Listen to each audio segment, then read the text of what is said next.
Welcome to Thrilling Tales of Adventure. I'm Mardell, reading The People of the Mist by H. Rider Haggard.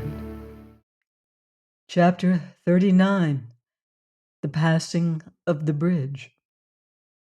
Lifting his head very cautiously, Leonard looked over his shoulder, and the mystery was explained. In her madness and the fury of her love for the mistress whom she had outraged and betrayed, Soa had striven to throw herself upon the stone with them so soon as she saw it commence to move. She was too late, and feeling herself slipping forward, she grasped despairingly at the first thing that came to her hand, which chanced to be Leonard's ankle. Now she must accompany them upon their awesome journey, only while they rode upon the stone she was dragged after them upon her breast. A flash of pity passed through Leonard's brain as he realized her fearful plight. Then for a while he forgot all about her, since his attention was amply occupied with his own and Juana's peril. Now they were rushing down the long slope with an ever-increasing velocity, and now they breasted the first rise, during the last 10 yards of which, as in the case of Otter, the pace of the stone slowed down so much in proportion to the progressive exhaustion of its momentum that Leonard thought they were coming to a standstill.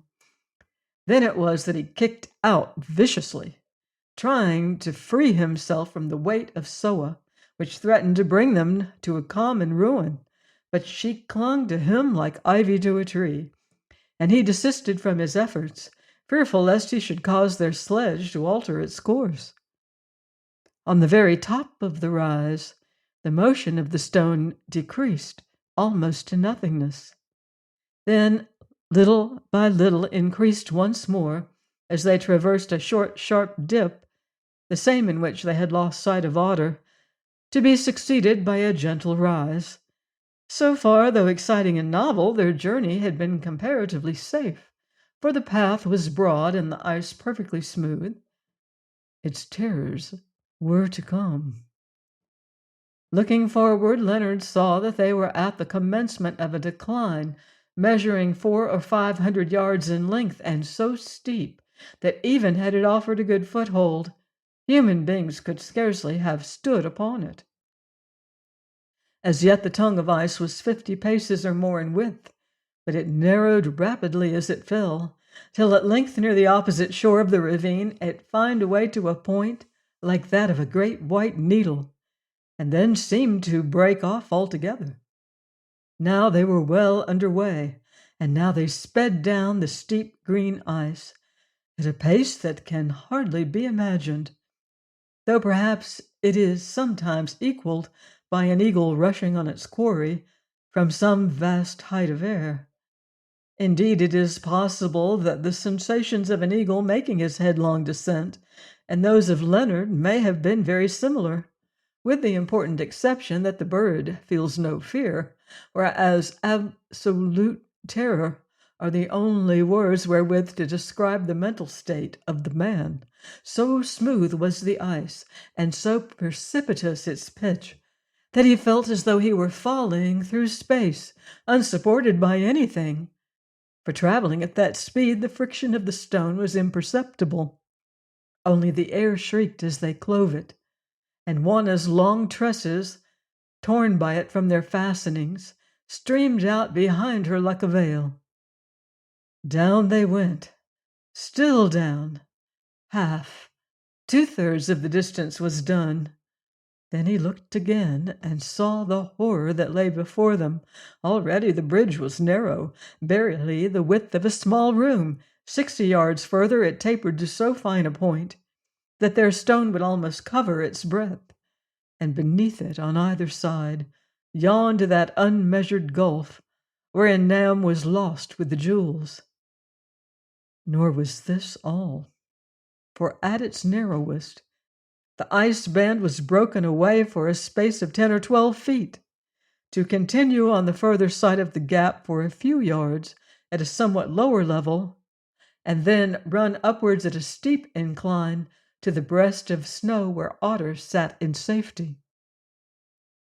On they whizzed, ice beneath them and before them, and ice in Leonard's heart, for he was frozen with fear. His breath had left him because of the rush of their progress, but his senses remained painfully acute.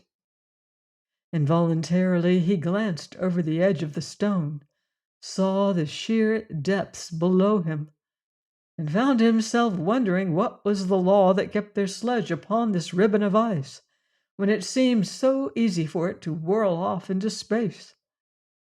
Now the gap was immediately in front of them. God help us, he murmured, or rather thought, for there was no time for words, and they had left the road of ice and were flying through the air, as though the stone which carried them were a living thing that, seeing the peril, had gathered up its energies and sprung forward for its life. What happened? Leonard never knew for certain, and Otter swore that his heart leapt from his bosom and stood in front of his eyes so that he could not see. Before they touched the further point of ice, while they were in the air, indeed, they, or rather Leonard, heard a hideous scream and felt a jerk so violent that his hold of the stone was loosened, and it passed from beneath them. Then came a shock, less heavy than might have been expected, and lo, they were spinning onwards down the polished surface of the ice, while the stone which had borne them so far sped on in front like a horse that has thrown its rider. Leonard felt the rubbing of the ice burn him like a hot iron. He also felt that his ankle was freed from the hand that had held it. Then for some minutes he knew no more, for his senses left him.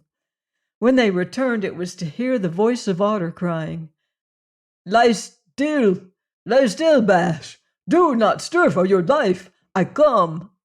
Instantly he was wide awake, and moving his head ever so little, saw their situation. Then he wished that he had remained asleep, for it was this. The impetus of their rush had carried them almost to the line where the ice stopped and the rock and snow began, within some 15 feet of it indeed. But those 15 feet were of the smoothest ice and very sheer, so smooth and sheer that no man could hope to climb them. Below them the slope continued for about 13 or 14 yards, till it met the corresponding incline that led to the gap in the bridge. On this surface of ice they were lying spread-eagled. For a moment Leonard wondered how it was that they did not slide back to the bottom of the slope, there to remain till they perished, for without ropes and proper implements no human could scale it.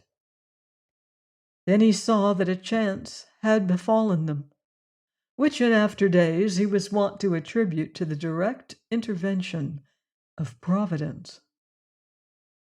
It will be remembered that when they started, Leonard had pushed the rock off with a spear which Olfan had given them. This spear he drew in again as they began to move, placing it between his chest and the stone, for he thought that it might be of service to him, should they succeed in crossing the gulf.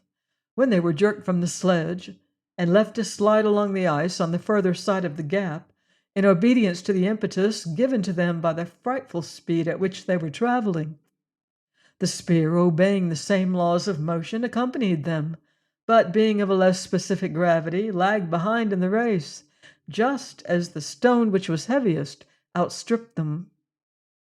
As it happened, near the top of the rise there was a fissure in the ice, and in this fissure the weapon had become fixed, its weighted blade causing it to assume an upright position.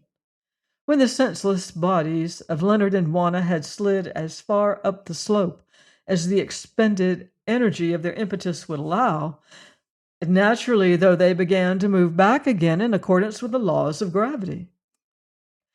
Then it was, as luck would have it, that the spear fixed in the crevice of the ice saved them from destruction, for it chanced that the descent of their two forms, passing on either side of it, was checked by the handle of the weapon, which caught the hide rope whereby they were bound together. All of this Leonard took in by degrees, Also, he discovered that Juana was either dead or senseless, and at the time he could not tell which.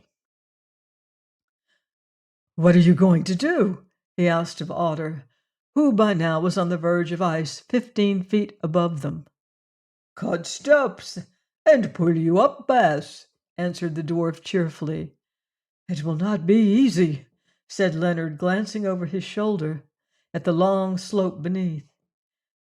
"And if we slip or the rope breaks—" "Do not talk of slipping, Bass," replied Otter, as he began to hack at the ice with the priest's heavy knife. "And as for the rope, it was strong enough for the water dweller to drag me round the pool. It is strong enough to hold you two, although it has seen some wear. I only wish I had such another, for then this matter would be simple." Working furiously, Otter hacked at the hard surface of the ice. The first 2 steps he hollowed from the top of the slope, lying on his stomach. After this, difficulties presented themselves which seemed insuperable, for he could not chip at the ice when he had nothing by which to support himself. "What is to be done now?" said Leonard. "Keep cool, Bass. Give me time to think." And for a moment Otter squatted down and was silent. "I have it," he said presently, and rising he took off his goatskin cloak and cut it into strips, each strip measuring about 2 inches in width and 2 feet 6 inches in length. These strips he knotted together firmly, making a serviceable rope of them, long enough to reach to where Leonard and Juana were suspended on the stout handle of the spear. Then he took the stake which had already done him such good service, and sharpening its point, fixed it as deeply as he could into the snow and earth on the border of the ice belt, and tied the skin rope to it. "Now, Bass," he said, "all is well, for I can begin from the bottom." And without further words he let himself down till he hung beside them. "Is the shepherdess dead, Bass?" he asked, glancing at Juana's pale face and closed eyes. "Or does she only sleep?" "I think that she is in a swoon," answered Leonard. "But for heaven's sake be quick, Otter, for I'm being frozen on this ice. What is your plan now?" "This, Bass, to tie about your middle the end of the rope that I have made from the cloak, then to undo the cord that binds you and the shepherdess together, and return to the top of the slope. Once there, I can pull her up by the hide line, for it is strong, and she will slip easily over the ice, and you can follow." "Good," said Leonard. Then hanging by one hand, the dwarf managed, with such assistance as Leonard could give him, to knot beneath Leonard's arms the end of the rope which he had constructed from the skin garment. Next he set to work to untie the hide cord, thereby freeing him from Juana. And now came the most difficult and dangerous part of the task, for Leonard, suspended from the shaft of the spear by one hand, must support Juana's senseless form with the other, while Otter made shift to drag himself to the summit of the ice, holding the hide line in his teeth. The spear bent dreadfully. Leonard did not dare to put any extra strain upon the roughly fastened cord of goatskin by which the dwarf was hauling himself up the ice, for if it gave, they must all be precipitated to the dip below, there to perish miserably. Faint and frozen as he was, it seemed hours to him before Otter reached the top and called to him to let go of Juana. Leonard obeyed, and seating himself on the snow, his feet supported by the edge of the ice, the dwarf put out his strength and began to pull her up. Strong as he was, it proved as much as he was able to do. Indeed, had Juana lain on any other material than ice, he could not have done it at all. But in the end he succeeded, and with a gasp of gratitude, Leonard saw her stretched safe upon the snow. Now Otter, hastily undoing the cord from Juana's waist, made it into a running noose, which he threw down to Leonard, who placed it over his shoulders. Having lifted the spear from the cleft in which it stood, he commenced his ascent. His first movements caused him a pain of agony, and no wonder, for the blood from wounds that had been caused by the friction of his flesh as he was hurled along the surface of the slide had congealed, freezing his limbs to the ice, whence they could not be easily loosened.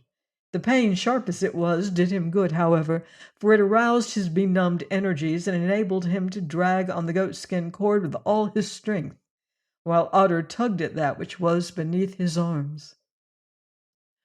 Well for him was it that the dwarf had taken the precaution of throwing down this second line, for presently Otter's stake, which had no firm hold in the frozen earth, came out and slid away, striking Leonard as it passed, and bearing the knotted links of the cloak with it. The dwarf cried aloud and bent forward as though he were about to fall. By a fearful effort, he recovered himself and held fast the rope in his hand, while Leonard, suspended by it, swung to and fro on the surface of the ice like the pendulum of a clock. Then followed the most terrible moments of all their struggle against the difficulties of this merciless place. The dwarf held fast above, and Leonard, ceasing to swing, lay with hands and legs outstretched on the face of the ice. "Now, Bass," said Otter, "be brave. When I pull, do you wriggle forward." He tugged till the thin hide rope stretched, while Leonard clawed and kicked at the ice with his toes, his knees, and disengaged hand. Alas, it gave no hold. He might as well have tried to climb a dome of plate glass at an angle of 60 degrees. "Rest a while, Bass," said the dwarf, whose breath was coming in great sobs. "Then make a little nick in the ice with the blade of the spear. When I next pull, try to set some of your weight upon it." Leonard did as he was bid without speaking. "Now," said the dwarf, and with a push and a struggle, Leonard was 2 feet higher up the incline. Again the process was repeated. This time he got his left hand into the lowest of the 2 steps that Otter had hacked with a knife. Once more they paused for breath. A third effort, the fiercest of them all, a clasping of hands, and he was lying trembling like a frightened child above the glacier's lip. The ordeal was over. That danger was done with. But at what a cost! Leonard's nerves were completely shattered. He could not stand.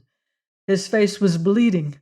His nails were broken, and the bone of one knee was exposed by the friction of the ice, to say nothing of the shock to the system and the bruises which he had received when he was hurled from the stone.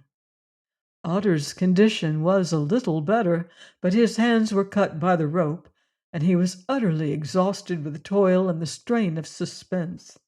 Indeed, of the 3, Juana had come off by far the best, for she swooned at the very beginning of the passage of the bridge, and when they were jerked from the stone, being lighter than Leonard, she had fallen upon him. Moreover, the thick goatskin cloak which was wrapped about her had protected her from all hurt beyond a few trifling cuts and bruises. Of their horrible position, when they were hanging to the spear, and the rest of the adventure, including the death of Soa, she knew nothing, and it was well for her reason that this was so. "Otter," murmured Leonard in a shaking voice, "have you lost that gourd of spirit?" "No, Bass, it is safe." "Thank heaven," he said. "Hold it to my lips if you can." The dwarf lifted it with a trembling hand, and Leonard gulped down the fiery liquor. "That's better," he said. "Take some yourself." "Nay, Bass, I have sworn to touch drink no more," Otto answered, looking at the gourd longingly. "Besides, you and the shepherdess will want it all. I have some food here, and I will eat." "What happened to Soa, Otter?" "I could not see rightly, Bass. I was too frightened. much more frightened than I had been when I rode the stone myself. But I think that her legs caught in the ice on this side of the hole, and so she fell. It was a good end for her, the vicious old cow," he added with a touch of satisfaction. "It was very near being a bad end for us," answered Leonard, "but we've managed to come out of it alive somehow. Not for all the rubies in the world would I cross that place again." "Nor I, Bess. Whoa! It was awful. Now my stomach went through my head, and now my head went through my stomach, and the air was red and green and blue, and devils shouted at me out of it. Yes, and when I came to the hole, there I saw the water dweller all fashioned in fire, waiting with an open mouth to eat me. It was the drink that made me think of these things, Bass. That is why I've sworn to touch it no more. Yes, I swore it as I flew through the air and saw the flaming water dweller beneath me. And now, Bass, I am a little rested, so let us try and wake up the shepherdess and get us gone." "Yes," said Leonard, "though I'm sure I do not know where we are to go. It can't be far, for I'm nearly spent." Then, crawling to where Juana lay wrapped in her cloak, Otter poured some of the native spirit down her throat, while Leonard rubbed her hands. Presently this treatment proved its effect, for she sat up with a start, and seeing the ice before her began to shriek, saying, "Take me away! I can't do it, Leonard! I can't, indeed!" "All right, dear," he answered. "You have done it. We're over." "Oh," she said, "I am thankful. But where is Saw? I thought that I heard her throw herself down behind us." "Saw is dead," he answered. "She fell down the gulf and nearly pulled us with her. I will tell you all about it afterwards. You're not fit to hear it now. Come, dear, let us be going out of this accursed place." Juana staggered to her feet. "I'm so stiff and sore, I can hardly stand," she said. "But Leonard, oh, what is the matter with you? You are covered with blood." "I will tell you afterwards," he replied again. Then Otter collected their baggage, which consisted chiefly of the hide line and the spear, and they crawled forward up the snow slope, some 20 or 30 yards ahead of them, and almost side by side lay the two glacier stones on which they had passed the bridge, and near them those which Otter had dispatched as pioneers on the previous morning. They looked at them, wondering. Who could have believed that these inert things not an hour before had been speeding down the icy way quicker than any express train that ever traveled, and they with them? One thing was certain. Did they remain unbroken for another 2 or 3 million years, and that is a short life for a stone, they would never again make so strange a journey. Then the three toiled on to the top of the snow slope, which was about 400 yards away. "Look, Bass," said Otter, who had turned to gaze a fond farewell at the gulf behind. "There are people yonder on the further side." He was right. On the far brink of the crevasse were the forms of men, who seemed to be waving their arms in the air and shouting. But whether these were the priests, who, having overcome the resistance of Olfan, had pursued the fugitives to kill them, or the soldiers of the king who had conquered the priests, the distance would not allow them to see. The fate of Olfan and the further domestic history of the people of the mist were now sealed books to them, for they never heard any more of these matters, nor are they likely to do so. Then the travelers began to descend from field to field of snow, the great peak above alone remaining to remind them that they were near to the country of the mist. Once they stopped to eat a little of such food as they had with them, and often enough to rest, for their strength was small. Indeed, as they dragged themselves wearily forward, each of the men holding Juana by the hand, Leonard found himself wondering how it came about, putting aside the bodily perils from which they had escaped, that they had survived the exhaustion and the horrors, physical and mental, of the last 48 hours. But there they were, still alive, though in a sorry plight. And before evening they found themselves below the snow line in a warm and genial climate. "I must stop," said Juana as the sun began to set. "I can drag myself no further." Leonard looked at Otter in despair. "There's a big tree yonder, Baas," said the dwarf with an attempt at cheerfulness, "and water by it. It is a good place to camp, and here the air is warm. We shall not suffer from cold. Nay, we are lucky indeed. Think how we passed last night." They reached the tree, and Juana sank down half fainting against its bole. With difficulty, Leonard persuaded her to swallow a little meat and a mouthful of spirit.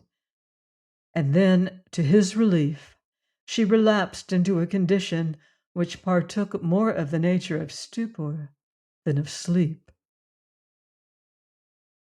Please join me next time for another exciting chapter of The People of the Mist by H. Rider Haggard, here on Thrilling Tales of Adventure.